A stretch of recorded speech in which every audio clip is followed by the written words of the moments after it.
I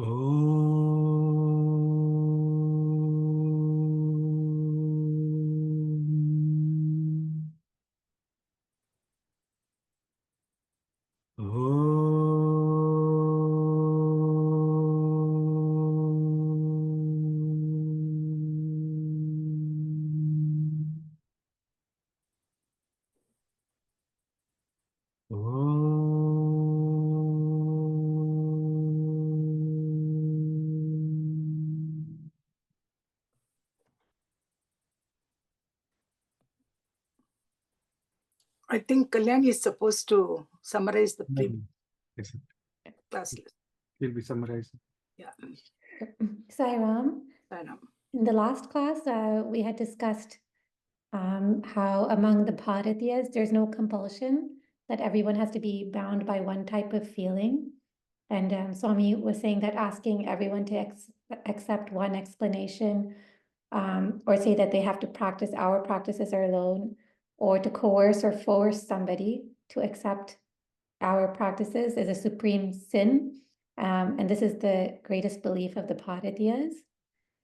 Swami went on to say that the Ishvara that you are teaching about or talking about, it can be anything. That is not important. And there's no need to debate about the differences. But the fact that we are teaching about Ishvara or God alone, that itself is enough. And Swami said in these feelings, there can be one that's better than another, but none of them can be called bad. So some can be yogyam, which is something that is good.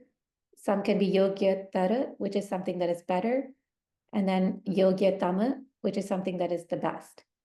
But in the Bharatiya tradition, nothing can be called bad or unfit or ayogya. Yeah. Thank you, Kalyani. Shall we go to the text? Yeah. So for spiritual exploration and discovery, there can be no qualification like wealth or disqualification like poverty. This truth has to be handed down to the children by Bharatiya parents. They have to grow up with this broad feeling. Bharatiyas do not accept the belief held by persons belonging to other countries that the universe was manifested a few thousand years ago and that it will be destroyed finally and forever at some future date. Bharatiyas will not accept the theory that the universe arose out of nothing. They believe the universe or this objective creation is beginningless and endless, and that according to the laws of evolution in time, it will recede from the gross into the subtle stage, and after being in that stage for some period, it will again recede into the causal stage from which it emerged. From the one into which it emerges, it will gradually manifest itself as many through the subtle and the gross stages of expression. Yeah. Sai Satish, can I read the Telugu version? Sure, Auntie. Okay. I'll attempt to. Yeah, try to translate. Okay. Swami is speaking about that spiritual exploration. Ee bhavamu Ishvara bhavamunaku sambandhinchina bhavamai undali. This feeling should be connected to the feeling of the divine. Diniki shushka daridrudu dhanadikari anu bhedam ledu. For this, there is no difference about one being rich or being poor. Ee bhavamunu kuda Bharatiya biddalaku bodhinchavalenu. This feeling should also be taught to the Bharatiya children. Yeah. Aa biddalu ee bhavamanande perugavalenu. The children should grow with that feeling. ఈ జగత్తు కొన్ని వేల సంవత్సరముల క్రిందటనే కల్పింపబడిననియు. It is believed that this creation has originated a few thousands of years ago. ఎప్పుడు ఒకనాటికి శాశ్వతముగా అంతరించుచనియో, and at one point in time it will shashwatamuga, sorry auntie, that part. Permanent శాశ్వతముగా అంతరించునన్యు, destroyed. Okay, it will, yeah, it will be destroyed at some point in time. ఇతర దేశీయులు జాతులు విశ్వసించినట్లు భారతీయులు విశ్వసించరు. Like what was taught or what was understood by other countries and cultures, the Bharatiyas will not go with that.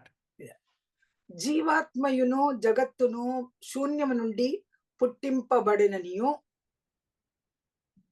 the world and the Jivatma has come out of a state of shunya, or nothingness. Yeah. భారతీయులు అంగీకరించరు.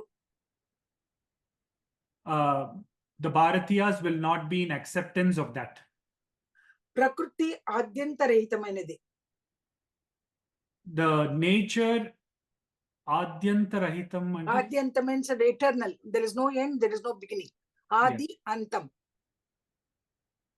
So the prakriti, the nature is ఆద్యంతరహితమైనది.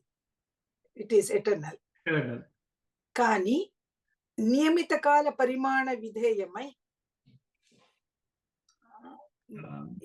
but according to the laws, is that it obeys the prescribed rules. నిమిత కాల పరిమాణం. This universe, this creation obeys the rule of this prescribed time. It will remain, and prescribed time it will go away. So circumstances. కానీ నియమిత కాల పరిమాణ విధేయమై ఈ బాహ్య ప్రపంచము స్థూల పదార్థమే. The outward, what we see on the world on outside is only gross. External world is gross. తన పూర్వపు సూక్ష్మతరాకృతి నంది,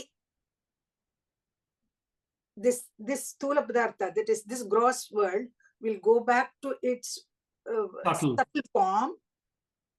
ఆ స్థితి యందు కొంతకాలము నిలిచియుండి, it will stay in that state for some time. Yes. మరలా ప్రక్షిప్తమై, it goes into, again it will recede. That's what. Yeah. ప్రకృతి అనంత నానాత్మకముగా గోచరింపన ఆరంభించును. Okay, I'm looking at prakriti Anantha నానాత్మగా, it manifests in manifold form. నానాత్మకుగా, ఆ నానాత్మకముగా గోచరింపన ఆరంభించును. It will start. It will start manifesting in a manifold way. Is it okay? Yes. So what Swami is trying to tell, just you can summarize, Satish. Sai Satish, you can. Yes, Andy. I will. So that's where it's ended. Okay. So, and please correct me at any point if I'm off track, Auntie. And I think Brother Prasad also wanted to. He can also join. He can also join in. So I think essentially it's coming that based on what the Bharatiyas believe, it is always it is unlike the thought that goes with other countries and other cultures, where the universe originated at some point in time and will get destroyed at some point in time. While that is what is thought of in other cultures, Bharatiyas will not accept that theory. For them, always the gross that is seen outside will recede into something that is subtle, and the subtle is something that, of course, here, Auntie, it's mentioned as causal. Causal state. Marala prakshiptamai.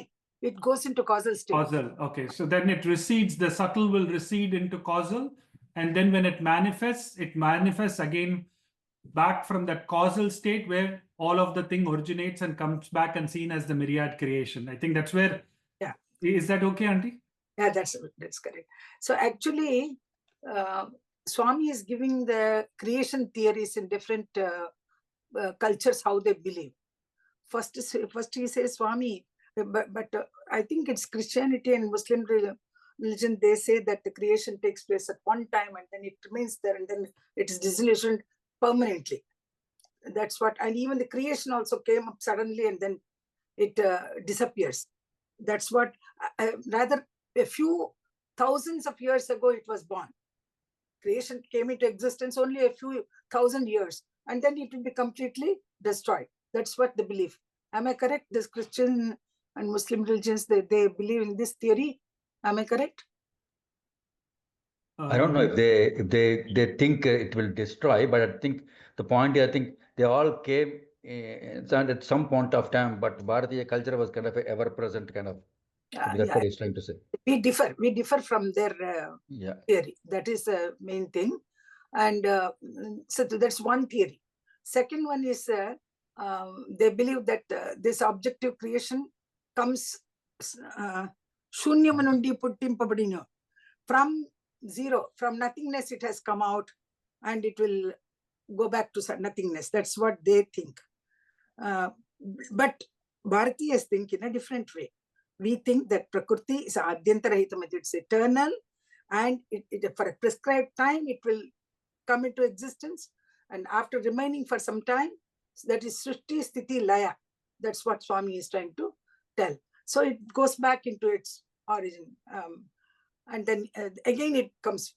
It's periodical. What we say, that the creation is periodical in our Sanatana Dharma, but for some people it comes out of zero, and then it was never there, and suddenly it came out. All these real theories are given in our tradition. Sai Satish? Yes, Andy. If you know more about this, from Shunya, the creation has come. Yes, and yes, Andy, I can definitely say that. I think Sister Aruna had her hand up and then she put it inside. Yeah, Sai, I just wanted to add, in our Bharatiya culture, we say there's beginningless and endless, right? Because of our creation, every time there is a destruction and creation is taking place.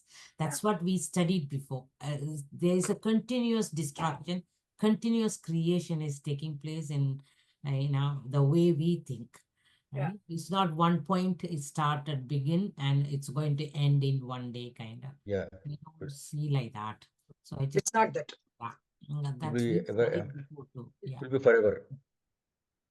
Yes, yes. Yeah, Shunyavada, if you know, please go ahead, one of you. Yes, Auntie. I see Sakku Auntie also has her hand up. So. Yeah, please. Yes, I can't see her in yeah, sure. No, I just want to second what Aruna said. Never at any point the universe will not vanish completely and then come back into gross form. It is continuous form. Continuously, it is going on. Okay. Not from causal, subtle, and then gross. Then causal, subtle, gross. It is continuous for evolution. It is not at one time. That's true, but can I add something to this one? Our creation theory, what Sanatana Dharma says about, we have this belief, that Brahma creates. So it's called one day of Brahma. One day of Brahma includes 4 yugas. This consists of 1,000 cycles of 4 yugas. That is Satya Yuga, Treta Yuga, Dwapara Yuga, and Kali Yuga. These 4 yugas rotate 1,000 times. That is the one day of Brahma. And the same number of years comprise of his night. So altogether it is 4.32 billion human years for it to, according to our Puranas, Bhagavata and Vishnu Purana. So Brahma and his creation are all part of this material world, and they're always in a constant flux. It goes, it remains there, and then it comes back. It's in a periodical cycle. For some time, it expresses itself. Avyakta becomes Vyakta. that is manifested, and then again it becomes Avyakta. That's what it is. Swami is saying here. It's beginningless, endless, but it will recede from the gross into the subtle stage, and from the subtle stage to causal state. Again, in the causal state, it's in the seed form, and again it manifests itself. Just like a small seed, it contains the whole tree in it. A small seed. That seed will grow into a big tree. So also our whole creation goes back into that causal form in a seed form. And then when time comes, Brahma creates it again. That's what we have heard about that. I think Sai Satish, you can go ahead. Yes, Auntie. Yeah, like what you had mentioned, I think in the parlance, like science has a Big Bang, and they say that once this Big Bang happened, creation came into existence. Then they also have a big crunch, and I think at the end of that, it goes back, kind of a thing. I think that's where some of what science has to say, or even other religions, they have the divine design in the case of Christianity, where they how this whole creation came about. So I think in the way it is perceived, again, I think they come from the perception of seeing the world being a materialistic framework.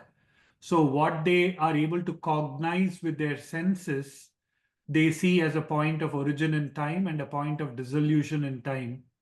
But our Sanatana Dharma goes, like Swami would say, Kala Kala Namaha. The God, like time swallows everything, but God swallows time itself.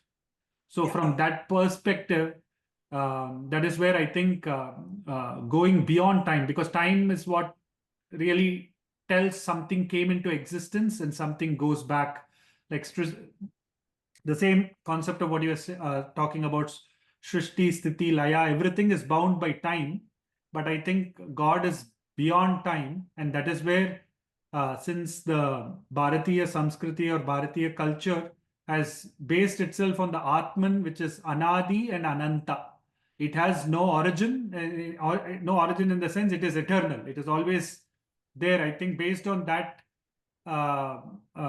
line of thinking, that is where I think it sees itself, where from the causal you have the subtle, and from the subtle you have the gross manifest, and whatever destruction or laya happens, it recedes back from the gross into the subtle, and the subtle back into the causal. But every time the causal is the underlying phenomenon that always exists.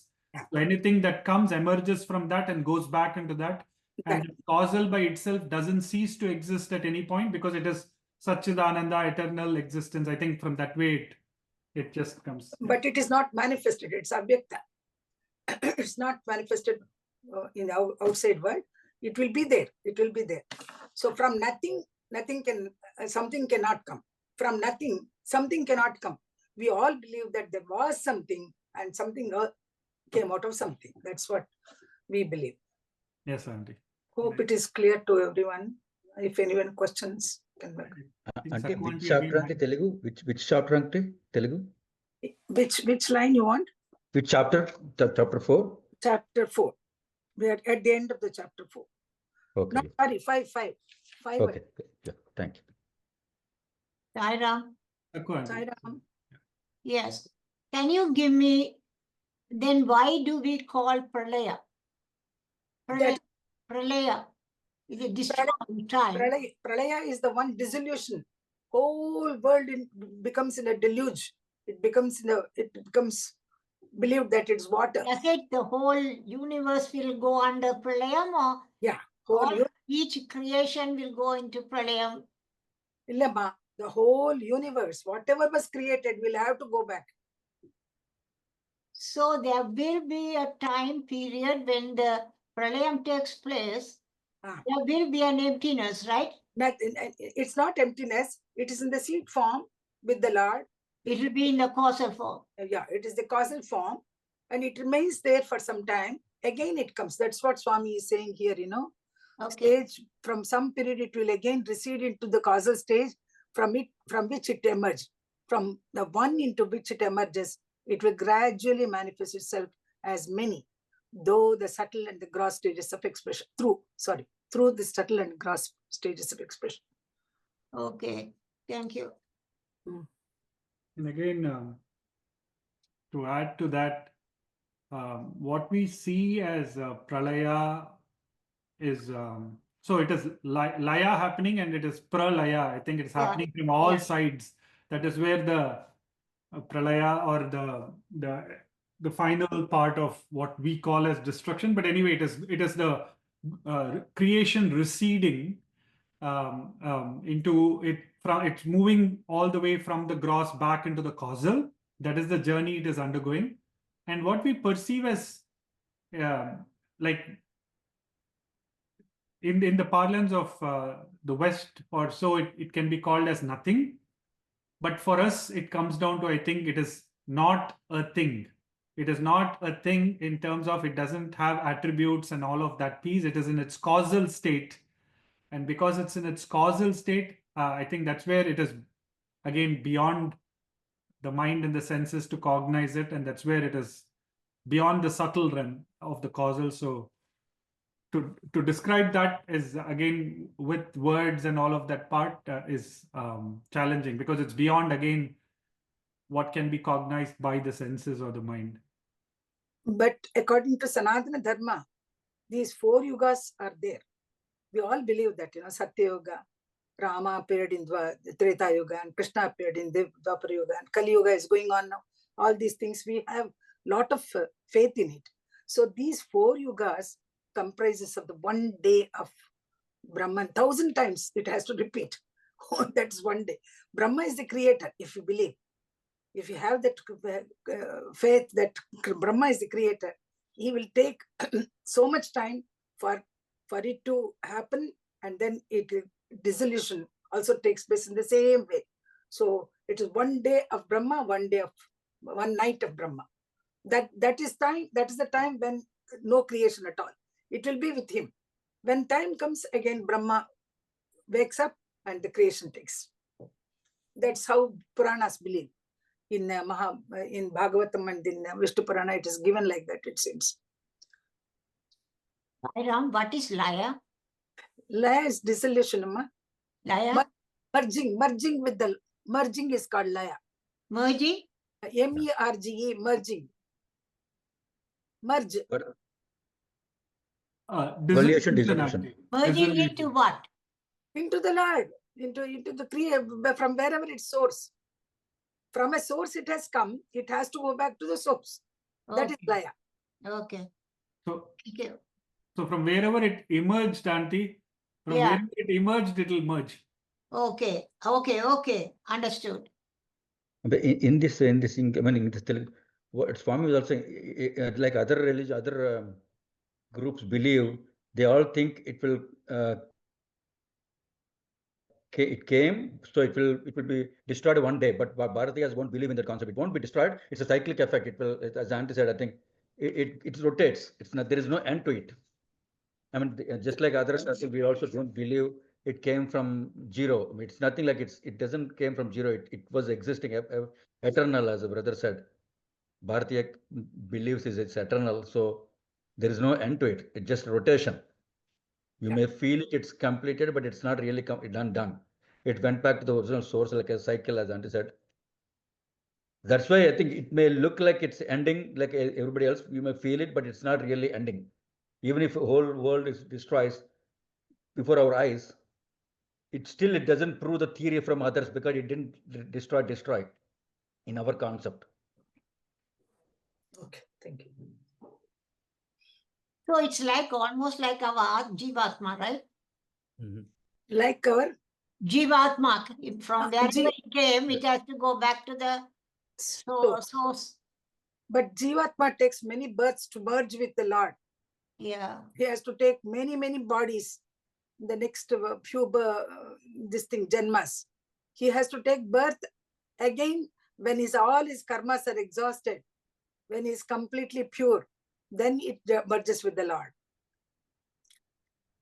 It's a good point, because I think if we again, if we go with other cultures or philosophies, we will say, according to their line of thought, when somebody passes away, they say that that is the end of that life, because they see the physical birth and the Yeah. physical end as the completion of that journey, like what you're telling, Sakwanti. So, but for in the Bharatiya culture, we know that like Temporary. death is the dress of life. The Atman has just put on a dress. It has come for this life. It's dropped now at the end of having played its role in that drama. It has dropped that body, which is the gross. And after having that, they say now the mind will now, because the mind still exists, Yeah. it body. continues. Subtle Sorry. body. Subtle. Subtle body. Exactly. Subtle body. The subtle body now stays with the causal. And if the subtle body continues to stay, so long as the subtle body in the form of the mind continues to stay, we are born again and again and again. But once the subtle body is also dropped by being established in the Atman or the causal, then there is no rebirth.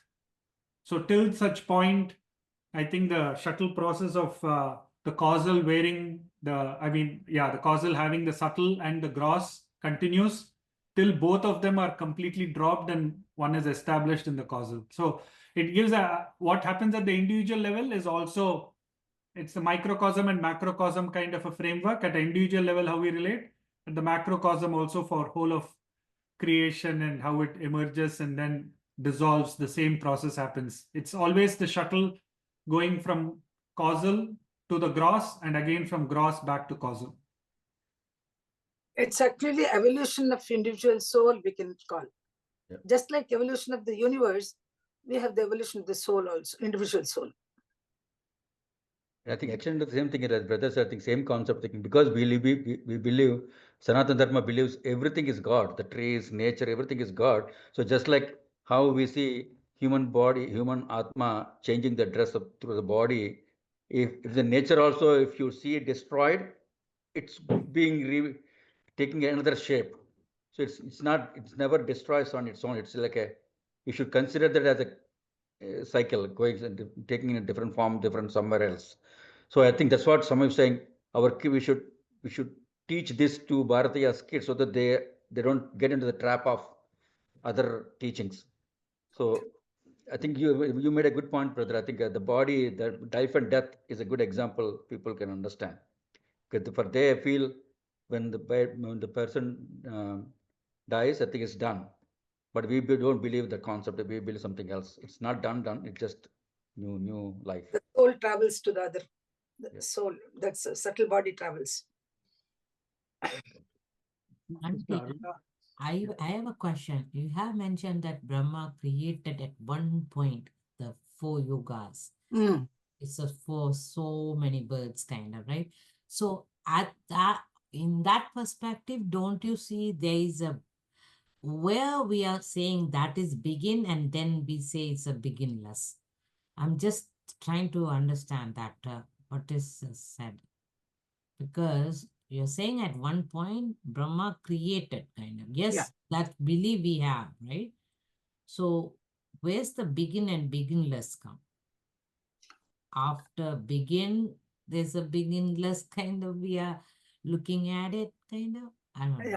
Just When Brahma creates, that's the beginning. When Brahma is sleeping, when the whole creation is with him, it's not what you say. One is birth and beginningless. Beginningless. Yeah, Beginningless. beginningless. At the form of in the form of a seed, it is with him. Causal form. It is everything in him. And the moment he starts creating, that's beginning. Beginningless is in the middle, in the meantime, it remains with him. So there is no beginning then. There is no beginning. The moment he creates, it begins. I don't think you understood what I said. One more time, one day. These 4 yogas I told you, Yeah. one day is for the Satya Yuga. Shilpa is writing something. So, should we read her comment? I don't know.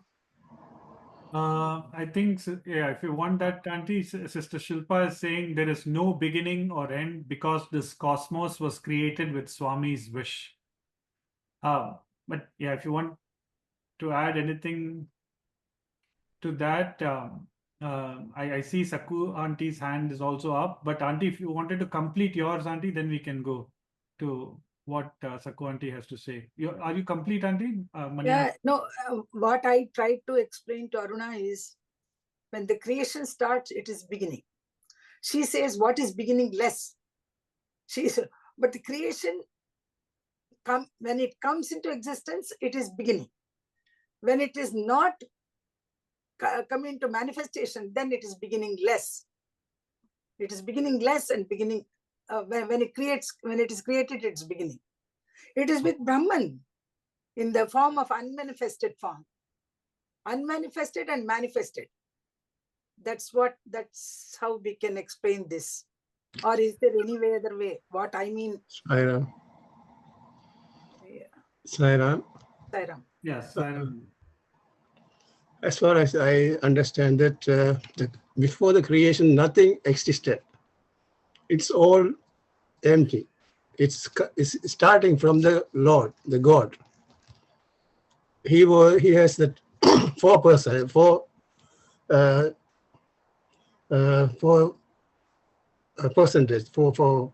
size. I mean that it's one of the four sizes started as a creation. The Swami wanted to create this universe. His wish started the creation from the beginning. Then it's extended from that time. The creation is they start from that time on. That's what I understood. Brother, Yeah. you said nothing existed. No. The beginning is nothing. That's why. No. Something existed. From that, something came out. Yeah, that's from God. Something came out. From God is the creator, but yeah, he's the creator. Yeah, he's the creator. It was with him. It was with him. Yeah, it's with him, and he wanted to create that universe. Then he became beginning. Yeah, he started to create the things, the universe. It's not the theory that nothing existed. Everything existed with the Lord. Yeah, inside him, everything inside him. It was not outside. Then he thought that I want to create these things outside, then create things, the universe. Then the beginning that everything started. Aruna, is it clear to you? I think they're... Yes, Auntie. Now, according to you, the beginning has happened, then the beginningless from the Lord looked at it. Yeah. Right? Then that's how the originated, but origin is there, not the originating like a thing we look at it. But according to what you are saying, beginningless and begin is that Adi Anta. Adi is beginning, Anta is end. So there is no ending, there is no beginning. When there is no beginning, there is no end at all. So that's what Swami is. Yeah, it's Swami, that's it. Yeah. Beginningless and endless. Adi Ananta. That's the translation which they have given. Okay. Thank you, Auntie. I think Sister Kalyani, you had a point to add to this only? Yeah. Yes. Kalyani. Yeah, please come. My understanding is that I think we learned before how like 3/4 of Brahman unmanifest, and then 1/4 is manifest. Manifested. So my understanding is like this entire Prakriti is that 1/4 of Brahman that's manifest and that's external that we can see. And then I guess we know, or else we know theoretically that Brahman is without beginning and without end. And so that means also that 1/4 of Brahman, that is Prakriti, is also without beginning and without end.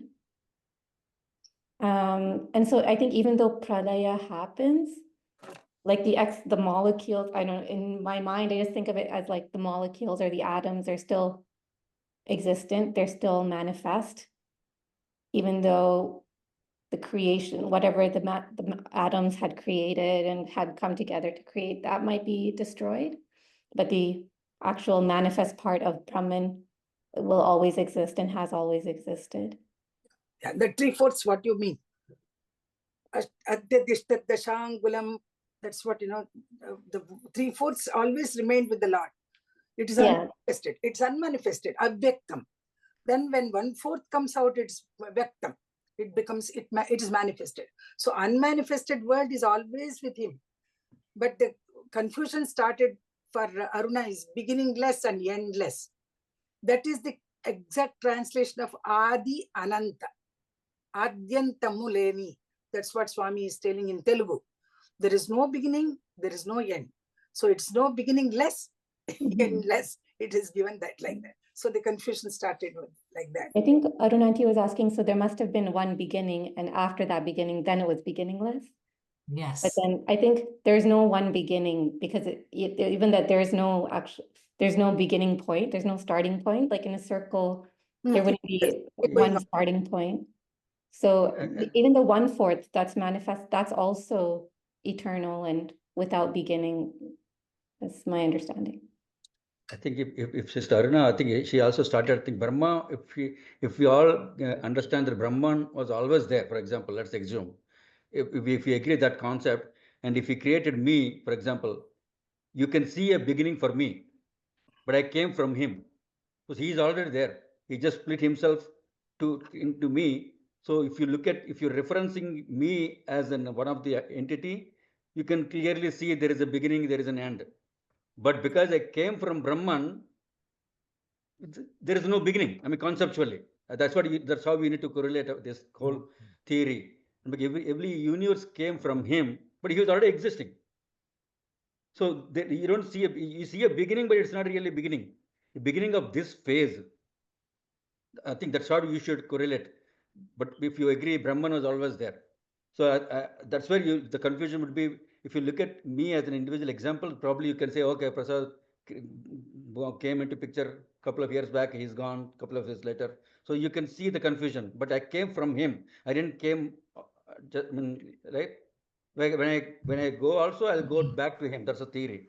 So I'll come in, he put me into some other place. So Brahman is always there. Maybe that's how we need to just, if you correlate your thoughts in that area, maybe you will get some clarity. Sai Satish, what is your... Auntie, I'll come to it, Auntie. I have two more people, Brother Yoga and Sakku Auntie. Maybe Brother Yoga can... I don't see them. I don't see in my screen. That's why I don't know. Yeah, no problem. Please go ahead. Yeah, Brother Yoga, if you would like to come in. Yes, we have a TV. You put the TV on, is come up, and you turn out the button, it's go up off like that. I guess. Thanks, brother. Sakku Auntie, would you like to? Yes, Sai Ram. I'm trying to connect with Silpa's Swami created, and Baba has already said it. I created first this and then that. Every creation he has said it.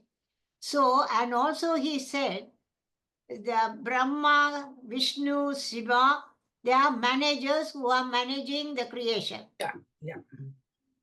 So when you look at like that, Parabrahmam is Baba. Yeah. Parabrahmam is eternal. It will not vanish. It will not go away. It is there. From there only the creation starts. And then it merges into the Parabrahma. This is what I understood. Yeah. And I just wanted to share my little understanding. Thanks, Auntie. Yeah. Brother Yoga, are you complete, or you wanted to add anything else? Yes. That's what the TV is, Baba. We on the TV and off the TV also kind of thing, because I think when you turn off the TV, the whole picture going to one spot very quickly vanished. The same thing happened when the destroy happened, I think, I guess, Sarah. Yeah, Thanks, brother. I think Sister Aruna's question is who put on the TV, right? That is the beginning kind of a thing. So I think that's where it is coming to in terms of who's putting on the TV. So if that person put on the TV, there is a beginning, and after the movie started, then it became beginningless because now it has started. I think that's where it is going to. But anyway, that aside, I was just going. So there's a difference between Brahma and Brahman. Yes, of course. Yes.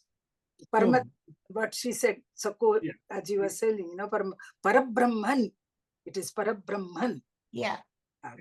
Exactly. So that Parabrahman is Satchidananda, or if you call it being, awareness, bliss, which is constantly there as that Exactly. awareness. It is Yeah. constant integrated awareness that is always there.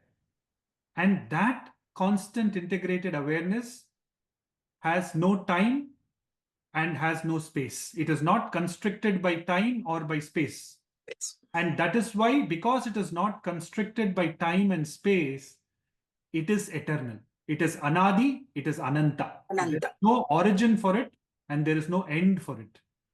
And from that absolute consciousness or Parabrahman, we have several things that emerge. When it emerges, the point of emergence is creation.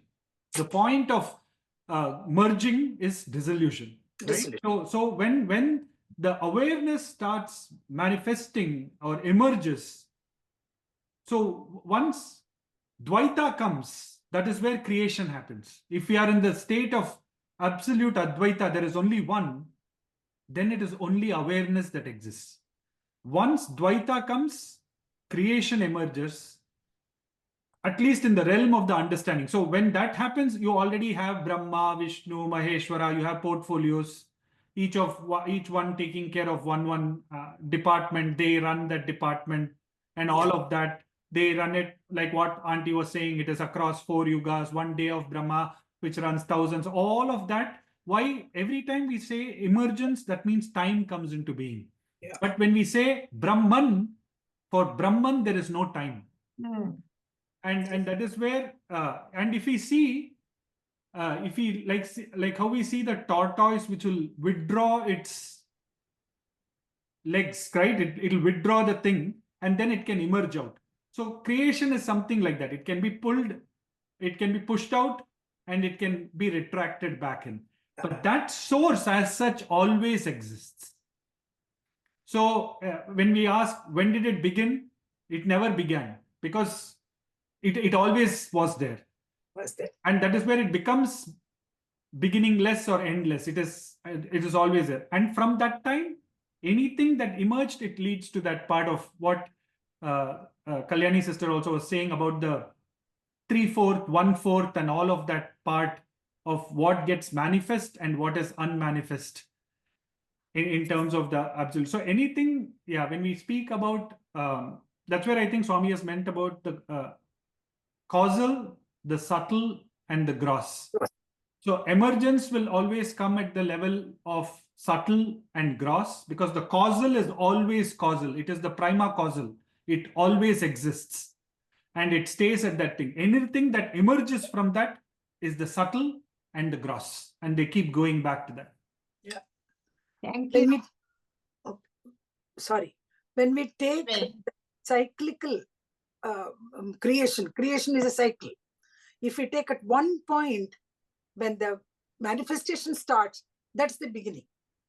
That's the beginning, and it goes and goes, and then again, then it merges with the source. So that it becomes avyakta, the unmanifest. So manifestation is the beginning, and when it goes back into its original source, it is dissolution. Yeah, it becomes avyakta. It is very, very much there, but it's not manifested. It's not manifested to our ordinary human eyes, or whatever we perceive. It should be there when it comes into the existence. Sarah.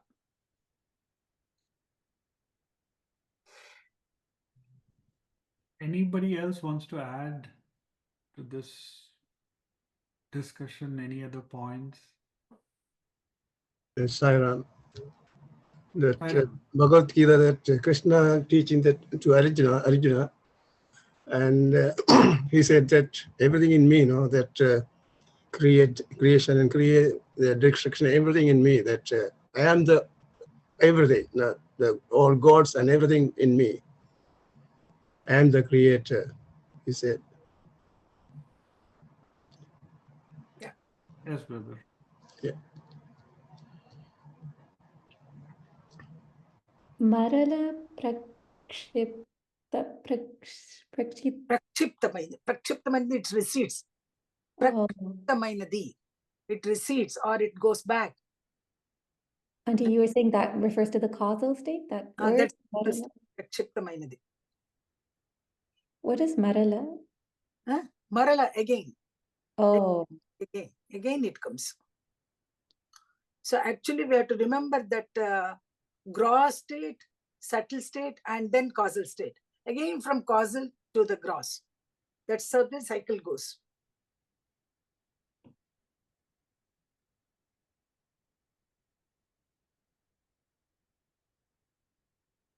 sorry. So Swami saying from the gross it will recede into the subtle, and from the subtle into the It causal. recedes to the causal.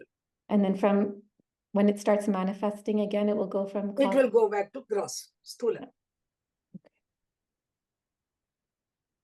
If there is no one. Yeah, Auntie, just put it in a like a saying in a way that we see it, like a causal, gross, and subtle. Can you give me an example how you look at it, kind of? I can give you the example of our own individual's body. Yeah. We have a stula sharira. We have got this stula, big one, which what you're seeing. And there is inside us, there is a subtle sharira, sukshma sharira, which consists of antakarana, manas, buddhi, chitta, ankara, all those things are there, that antakarana, that is called the sukshma sharira. After that, go inside, deep inside into that, there is all these stula and sukshma all merge into a causal form. That's in the seed form. That's the beginning of our next birth. Everything is collected there in that causal form. And when we take birth, we are, according to that, we take births in different families, and where we are born, that decides our future. And again, even for the from the causal state, it goes back to subtle stage first, and then from subtle to stula, it becomes the gross. So that is the gradation in which it goes. From causal to the subtle, from the subtle to the gross. Again, from gross to the subtle, from subtle to the causal. These three stages, our own body undergoes. So the causal you are implied by the impulses, am I right? Vasanas and everything is there. Our impressions of the past life are everything included there in that. Our desires, unwanted, unfulfilled desires, all those are things in that particular. That comes as karma. Karma, whatever karma. All karma. Yeah. Our punya, papa, our whatever we have done in the past, and our impressions of the past, all those are together in that causal body. And then when we take the next birth, it all goes. And it manifests. Our unfulfilled desires also manifest there. Causal is like a seed. Okay, thank you. Baba says unseen karma mala comes along with the creation. When the baby is born, there's a unseen karma mala around the neck. And okay, I think next. I was just going to add to that. I was going to say that it's like when a rocket is launched, right? Several stages, it will keep dropping the stuff before it goes into orbit. Yeah, that's good. So also when we have Annamaya, Pranamaya, Manomaya, Vijnanamaya, and Anandamaya koshas. So when we drop the body, we will drop the Annamaya and Pranamaya, because with the prana, so long as the prana is there, you have the stula sharira. So once prana leaves, so automatically the Annamaya and pranamaya, both are dropped. It is like that first thing when the rocket is escaping, the thing, it drops one, right? It will keep dropping and keep going. Then, but what happens in this case is the Manomaya Kosha, Vijnanamaya Kosha, they are still struggling to merge with the Anandamaya Kosha because they are still, the individual Jivatma exists because Manomaya Kosha exists. Because the impulses exist, because the Vasanas exist, all of these exist. So that part of the thing is not dropped. So you have to, like the person has to come back again because still the Manomaya and Vijnanamaya are still active at that level. Once they are also dropped and then the mergence is complete. The Stula has merged into Sukshma, Sukshma has merged into Karana. If that happens, so once in addition to dropping the gross body, if I have dropped my impulses, if I have dropped my vasanas, if I am completely merged in thought of Swami and Swami alone, then I get to a state of Amanaska, and that Manomaya, Vijnanamaya also merges into the Anandamaya. There is only one and only one. There is no Dvaita. Then the journey of the gross to the causal is complete. Yeah. Hope, I think it will clear. Thank you. Thank you.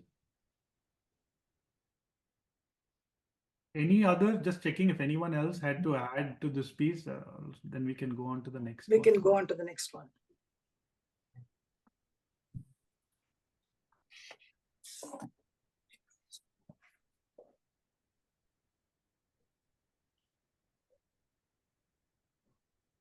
Shall I go on reading that? Yeah.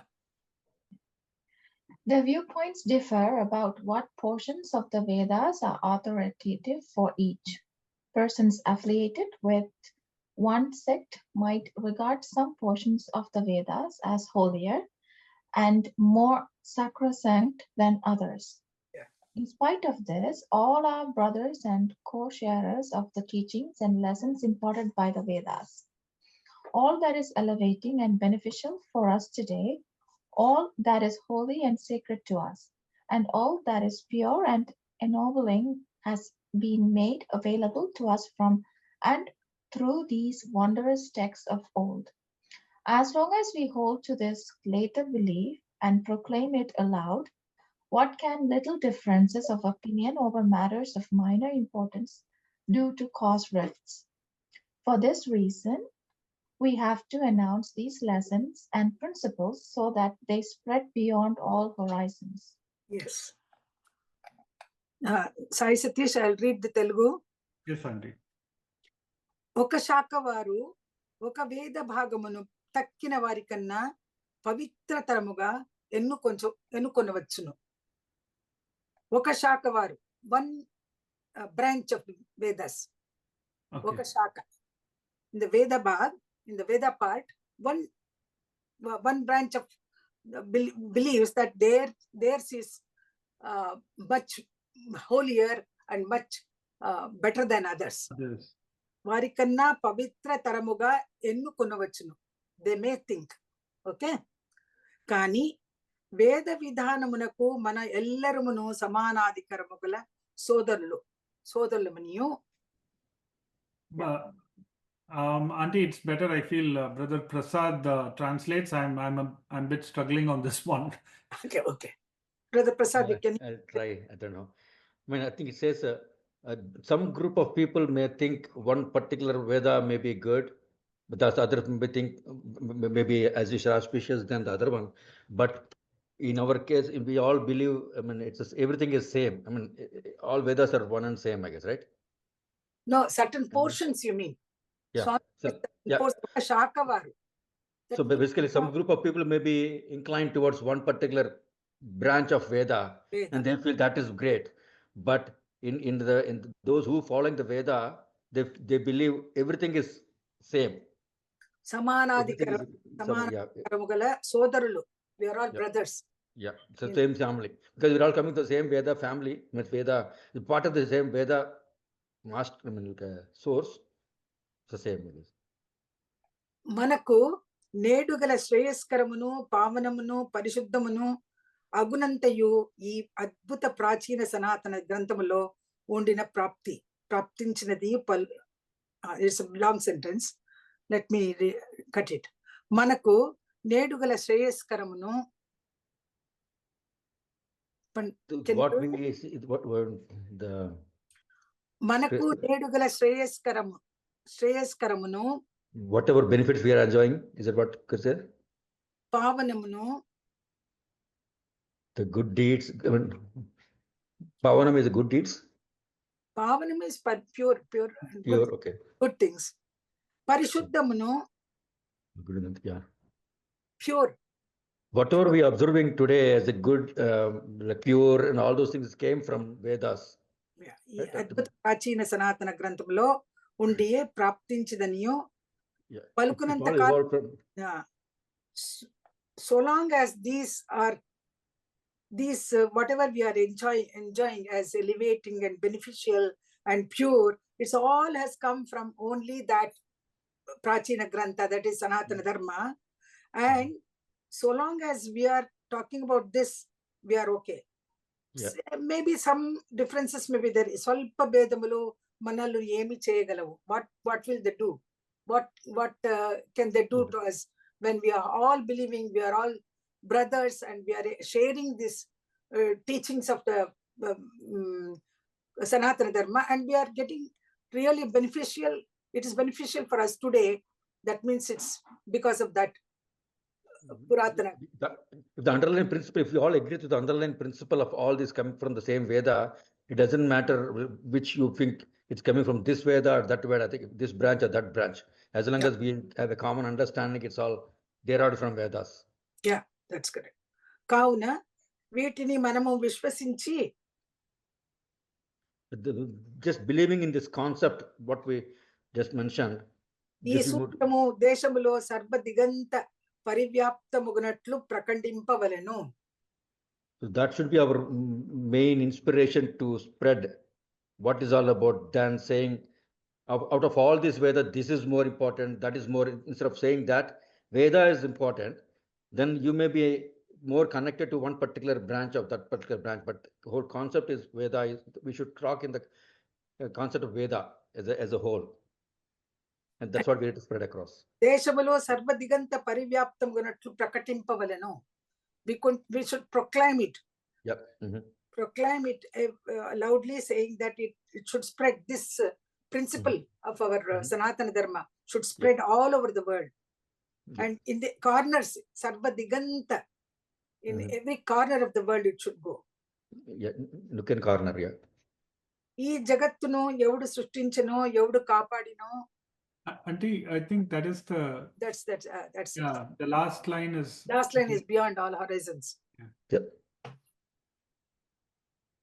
So basically, I think it's just Swami also recognizing that there could be a possibility that some people may think out of this Veda, this particular branch is good, or this is mastery and all this. But at the same time, he was also saying that those small differences should be okay, because that's how because if I'm following one particular thing, I may feel this is what it is, because I don't know the other three. But he was trying to clarify that because the fact that all these branches are coming from the same Veda, we should go with that notion that Veda is the key here, not the branch of the particular thing. And that's what we all, who are following the Veda or Bharatiya culture, should believe in and spread across, I guess. Thank you. And certain portion of the Vedas means here, what I understand is, some believe in that ritual portion, karma pradhana portion of the Vedas, and some believe that the philosophy, Upanishads, are the Vedanta.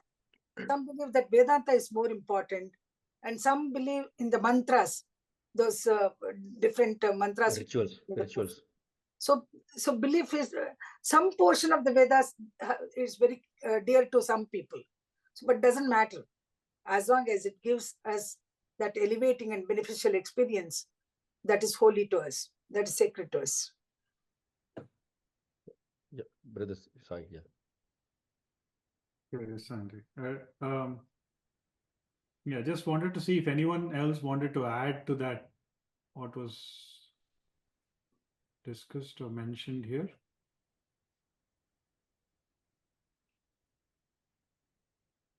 Yes, Sakko Auntie. So it is not only Veda, it includes the Vedanta too, right? Yeah. Vedanta is the end portion of the Vedas. Okay, right. Thank you. I just wanted to. Vedanta. Yeah. These Upanishads are called Vedantam. Yeah. First one is mantra, the different kinds of adorations which they did to the elements, 5 elements. Then as soon as they saw the manifestation of the law, creation, then comes the how it should be done is Brahmana. How these rituals should be followed. What are the things which we should do to do such a particular yagna or particular yaga? There are some rules. So all those rules are said in Brahmana. Then Aranyaka, to think about all these contemplation, about all these things, people used to go and meditate upon all these things, all these things which are mentioned in the Brahmana portion. And at last, they came to the conclusion that this is the philosophy. Upanishads are the best essence of the whole Vedas. They came to the conclusion that's called Vedantam. They came to the Siddhanta. They come to the conclusion is called Vedanta. That's Upanishad. I think if you put it in a different way, I think Vedas kind of teaches us how to connect with God, right? How to merge back with God, right? I think what are the different things we can practice to go back to the source. And just like in Sai organization, we have 3 different wings. I mean, one feel bhajans are more important for me to connect back or merge with Swami. Some may feel service, but these are all it's their own individual preference, where they connect back mostly to. Similarly, that's what he was trying to explain this, like, don't look at it as an individual branch, but concept is more important. Everybody is trying their best to go back and to the source. So as long as we believe in that concept that we're all trying to go back to the source, that's what we, for example, if somebody asks why this organization is all about, we cannot say organization is more for to do bhajans and merge, but because service also there. So it's all the point to be like organization is there to find our own way to merge back to Swami. That should be our common definition if somebody asks, than just bhajans are the only means, service is the only means, kind of. Thank you. Sorry. Thank you, brother. Yes, sister. What is Veda Vidhanam? The Veda Vidhanam, teachings and lessons imparted by the Vedas is called Vidhanam. Vidhanam is the way how it is taught. Methodology, auntie, is that? Methodology, yeah. I think methodology may go there, I guess. Yeah. And yeah, I explained it in simple ways how it is taught. That's what I said. What is Mellaramunu?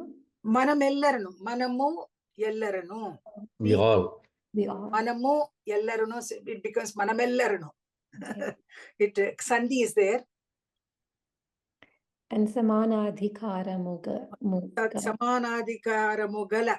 We have the equal rights. Samanadhikaram. We are all brothers. We have equal rights to access Vedas. Okay? Okay. yes, Sakko, auntie. No, I just want to clarify. So astrology also comes within Veda? Yes, it is a Shadanga. So there are 6 portions of the Vedas. Vidhan. Yeah. Vidhana. Jyotish Shastra, Kalpa, Nirukta, and Shiksha, Vyakarana. All these are all the parts of the Vedas. Vyakarana is grammar, right? Grammar, yeah. They're called 6 Shadanga bolte hain. They say that 6 parts of the Vedas. Everything is included in the Vedas, especially Jyotish Shastra. Today I'm doing this. Today is the first day, Ugadi. Vishwavasu is starting the year. New Samvatsaram is starting. Happy Ugadi to you all. Wish you also same. Yeah, thank you. Thank you. Yeah, happy Ugadi. Happy Ugadi. This is, the Ugadi is followed by Telugu and Kannada people. Malayalam people, Malayalis, they do it in a Vishu, they call it Vishu. And but Tamil New Year's Day will fall next month, April 14th. 15 days later, I guess. Vishwavasu Nama Vishwavasu. Vishwavasu Nama Subhakangshalu. Meekandariki adu challudupa. Me andariki. For everyone. Conveying the Ugadi wishes. You are trying to Telugu now. That's why I said. So in Canada also, is it called Ugadi? Oh. So in Telugu, Ugadi New Year, right? In Kannada, it is called Ugadi. Vishu. Yeah, Telugu too, same word in Telugu also? Yugadi, they call it. Yugadi or Ugadi. Oh, okay. Ugadi is Tadbhavam. It is a spoiled term. But Yugadi, Yuga Adi. The beginning of the Yuga. That's what Yuga Adi. Oh, okay. It has come to Ugadi. Thank you. This is Ugadi, that is Anadi, right? That is the difference. Every time this has a start, that doesn't have a start. So that doesn't have beginningless. According to Aruna, it is beginningless. Yeah, and just in that light, I think based on what was being discussed also, I think every time the effort, like what Brother Prasad was also saying, is the effort is to go back to the source. Auntie, I'm forgetting that Swami would say, Yachita Puttino Prani Kotikin, Swami would say that.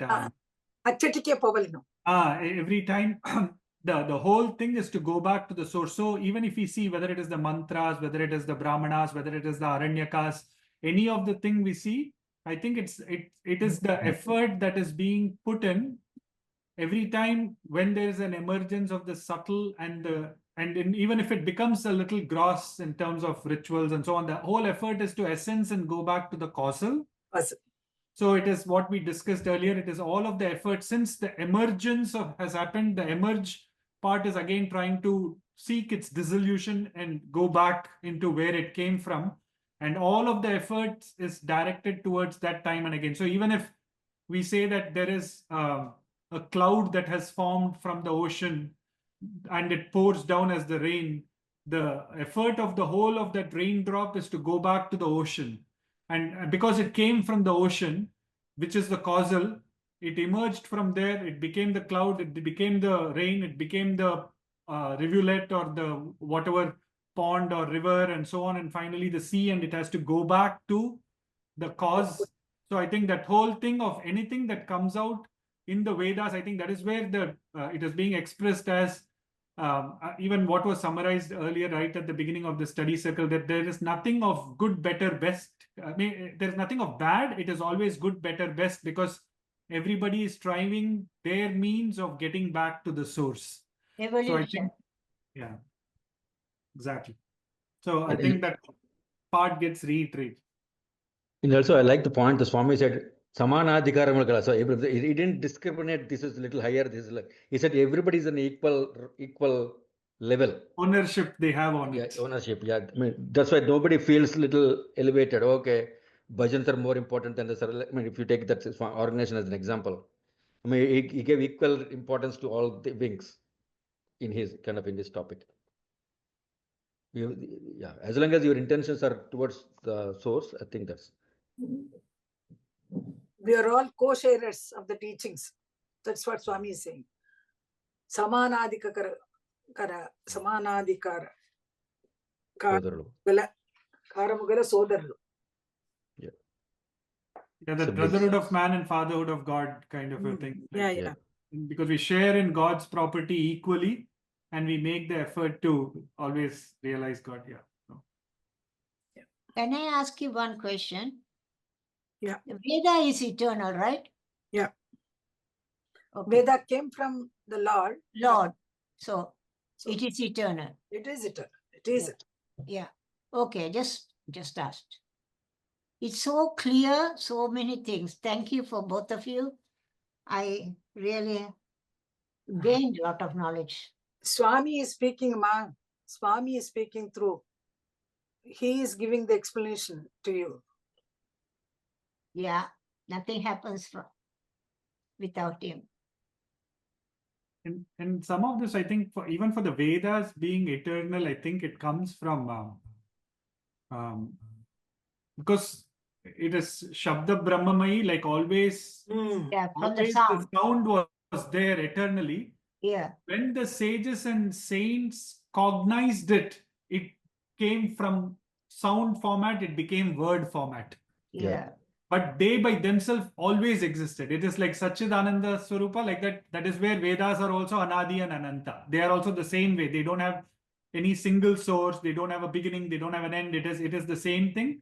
So it always existed. Once the creation as such happened and people came, sages came, they cognized that and gave it to us for humanity in a tangible format so that we can appreciate it. So that's why I think in the beginning, I think of this, maybe in this the Vahini, I think we were talking. I mean, it's nobody's property. I mean, nobody, whoever written in the beginning, they cannot claim it's mine. They're just able to understand the sound, as you said, and they wrote it. So they're just instrument. They were also instrumental in this whole exercise. They are called revelations. Yeah. Revelations. It revealed to them. The whole Vedas were revealed to these rishis. That's called revelations. It's nothing. All other scriptures were written by somebody, but in this case, it's not anybody's property. It came from God. It came from God directly. Revelation. anybody else has anything to add to this part? We can read one more paragraph. I think we can finish this. The Vedas are concerned with the expound upon the Supreme Person, Ishvara, who created this universe, who fosters it, in whom it merges in accordance with the process of time, and in whom this amazing universe is again manifest as his form. We might have diverse beliefs concerning the nature and characteristics of this Lord. One person might picture him as having human nature and characteristics. Another might believe that he is the embodiment of non-human attributes, formless Lord Ishvara. Every one of these can find declarations supporting their viewpoints in the Vedas. Although they hold diverse views, they all have faith in the Godhead. That is to say, they believe that there is undoubtedly one transcendent eternal power, that all this has originated from it, and that all this has to merge in it again. This belief is the hallmark of an Indian, Bharatiya. One who has not acquired this belief is not entitled to the name Indian, as it doesn't deserve to be called a Hindu. Yeah. Let me read Telugu. Can I? Sure. జగత్తును ఎవడు సృష్టించెనో ఎవడు కాపాడినో ఎవని లోనికి ఇది నియమిత కాల పరిణామముగా అనుసారముగా లభించునో మరలా కొంతకాలమునకు ఈ అద్భుత జగద్రూపమును గోచరించుచుండునో ఈ ఆ ఈశ్వరుని తెలుపునది వేదం. So Vedas reveal what are they saying? జగత్తును ఎవడు సృష్టించెనో, who invented this whole universe, right? Who created this world, and ఎవడు కాపాడినో, who protects, సృష్టి లయ కారకుడు, I guess. ఎవనిలోనికి ఇది నియమిత కాల పరిణామానుసారంగా లభించునో. Brother Prasad, you can go ahead. అది ఎవనిలోనికి నియమిత కాల పరిణామానుసారముగా లభించునో. That is when it goes back. Go back to source, yeah. Go back to source. After that, according to the process time, the cycle, yeah. The prescribed time, it goes when it goes into whomever it is going. No, sorry. Evani loniki idi, into whom? Yeah. Whom it dissolves. Into whom this whole this Jagat goes back. Marala again. కొంతకాలమునకు ఈ అద్భుత జగద్రూపమైన గోచరించుచు ఉండను. Manifest again.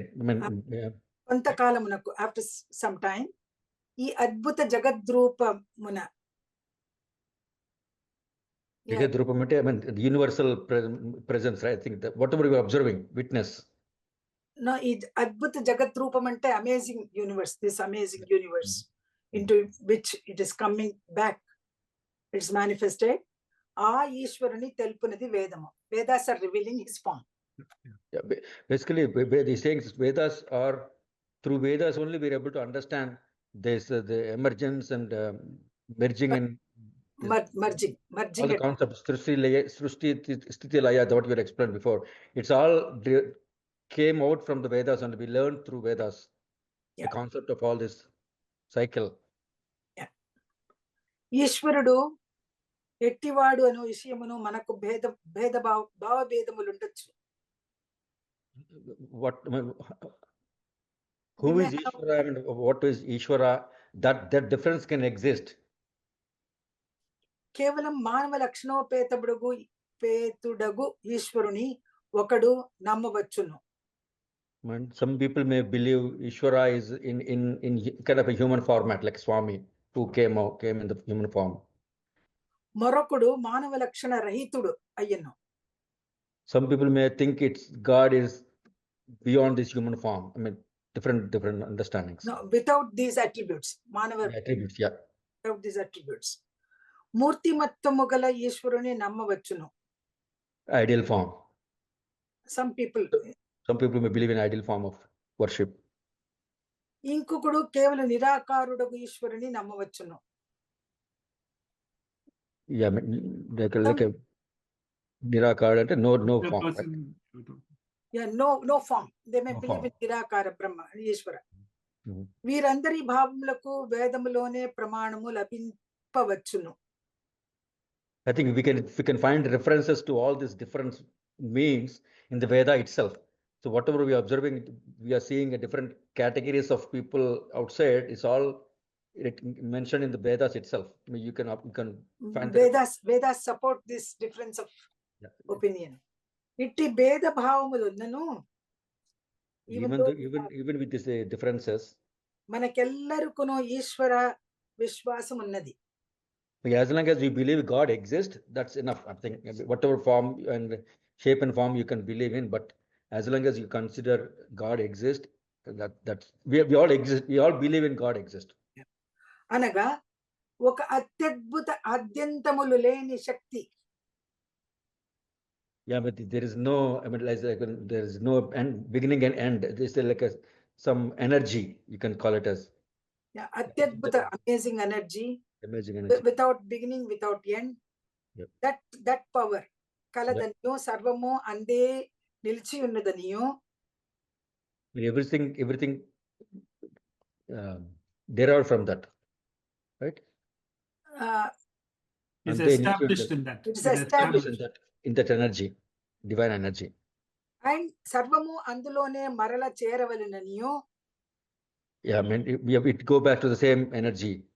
As long as we believe in the concept that it came from there and it's supposed to go back. విశ్వసించనివాడు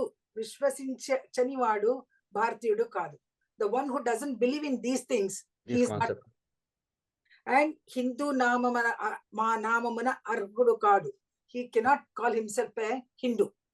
Yeah, that's the base, the foundation. I mean, if you're questioning the foundation itself, then you're not a real Bharatiya. He is not entitled to the name of a Bharatiya unless he has this belief in that transcendental eternal power which is responsible for this creation, and it has emerged from him and it goes back, merges him again. That belief is the hallmark of our Hindu dharma. Yeah, I think Swami, the only thing I can add is, I mean, as long as we believe everybody is a God, the God concept is more important. And if you have any suspicion, those who are not following God, I think in the beginning of this chapter, Swami said, everybody God. As long as we believe in everybody is God, irrespective of what principles they may be following, that's good enough. Maybe let's not call somebody is bad because they're not following you way or that way. As long as you have that concept in your mind, then it's good. Thank you. Some people believe that Ishvara has attributes. He is Saguna Brahman, Sakara Brahman. And some believe that he is Nirakara. He is formless. He has no attributes. So as long as they believe that every one of them, these declarations have been given in the Vedas, declarations have supporting these Vedas, these viewpoints. And as long as they have, is the last sentence is right? Called a Hindu? Yeah. For a Hindu, what did you say? To be called a Hindu if they don't they don't believe that there is a God, eternal power. You can just read that Telugu line, Auntie. Yeah, Telugu I'll read.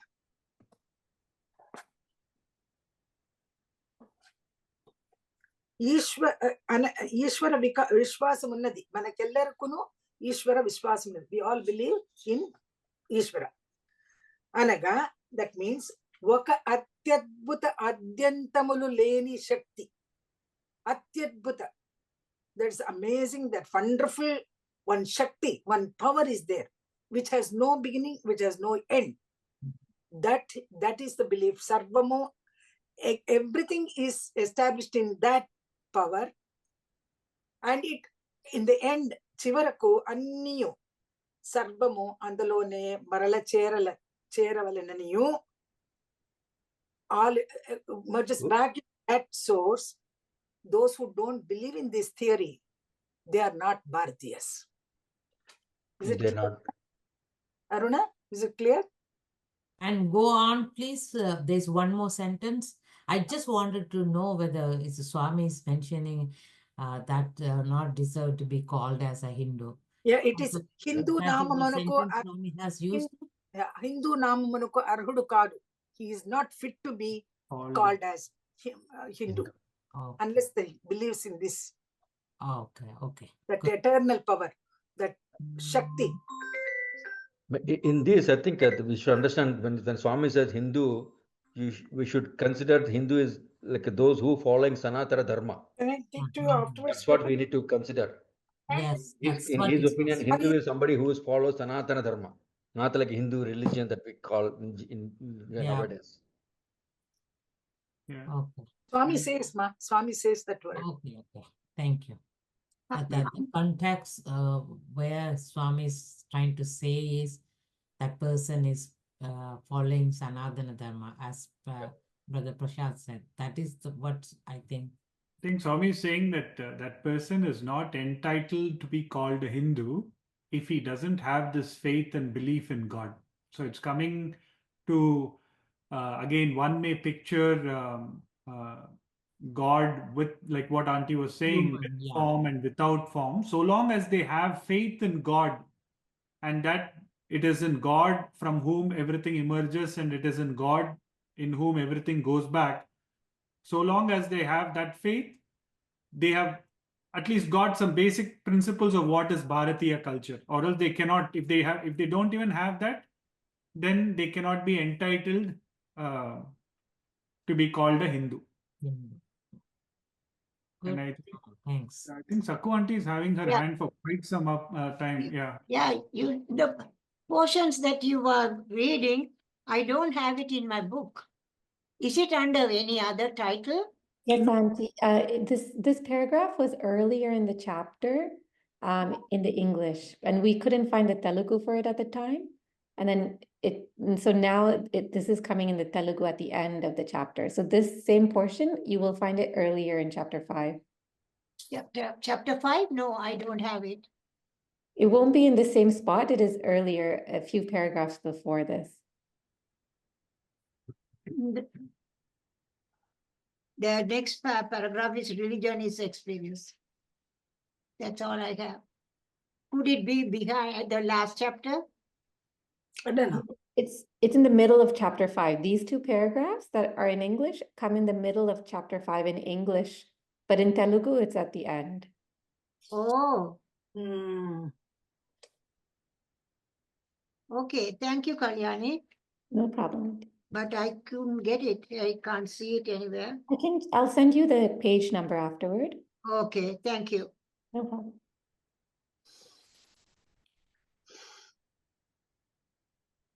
Anyone else had anything to add to this discussion here? Because I think it stems from you can treat a stone as God, but not God as stone kind of a scenario. So anything and everything can be a means to connect to Swami. And so long as it's a means to connect to Swami, any effort made in that direction, I think the tenets of what Bharatiya culture is enshrined in that.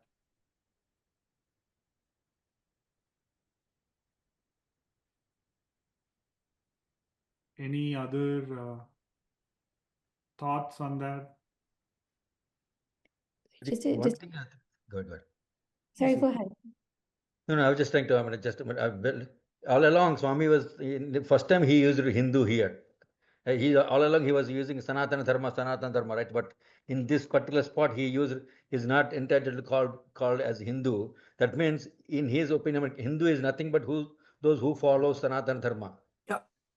In a current world, maybe Hindu may be a little differently defined, but in his eyes, Hindu is somebody who follows Sanatana Dharma. Yes, exactly. That's what we need to take it from here. They're not a literal Hindu that we consider today's world. Yeah. Those who came from Indus Valley, they became Hindus, according to English people. Yeah. They could not pronounce Indus, so they called it Hindu, then Hindu it became.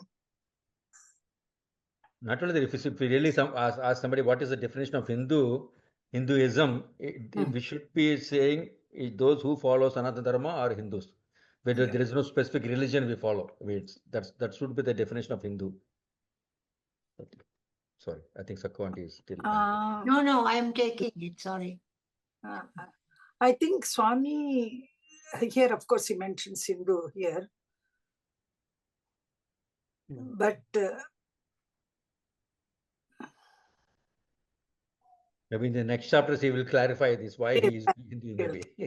Yeah, and then I know, sister, you had a question. Maybe you can. Sorry, I just wanted to clarify. There was a part where Swami saying the Vedas, the Vedas expound on Ishvara, so they talk about who Ishvara is or who the person is who sustains and guards and protects this universe, and that some people believe him to be like a human or without human attributes or like an idol. Was that one of the ones? There was one sentence about Murti Tattvamu, Murti Matattvamu, he said, Swami. Swami mentions about that. Okay. Murti Mattvamu gala Ishvaruni namma vachunu. Murti Mattvamu gala Ishvarudu. What does that mean? Murti Mattva? One is in the form, Auntie. One form. It can be translated as form. The one with the form. Okay. It's not. I think it's not concerned with idol or worship or something. Oh. The one who has form. Okay. Saguna Brahman, or you call it, or yeah, Saguna Brahman you can call. One who has a form. So there is a Murti Matti, like Galin means one who has taken on the form, on the vesture. So yeah. Thank you. One is Nirakara Brahman, one is Sakara Brahman. That is what? Form, with a form. And for all these beliefs, there's pramanam in the Vedas? Yeah, the pramanam is there. Vedas give supporting arguments, declarations for this. Veda already have these references. I mean, this we are observing today. I mean, in the current world, some people following this and some people follow the other one. But Veda already have some references to this different ways and means of understanding the divine energy. I mean, the next lines he was also talking about the divine energy. As long as they believe in the divine energy, whether it's coming from this way or that way, I think that's more important. And I think it describes when what we chant also, whether it is Purusha Suktam or Rudram or couple of this, we will see that we describe God both personified and non-personified. Okay, sorry, Satish, it's 4:30. Can we close? Sure, Andy, if you want to.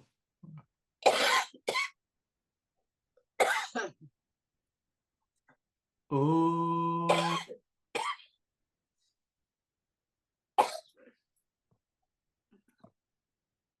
Samastaloka sukhino bhavantu.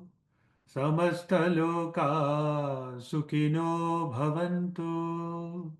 Samastaloka sukhino bhavantu. Om Shanti Shanti Shanti.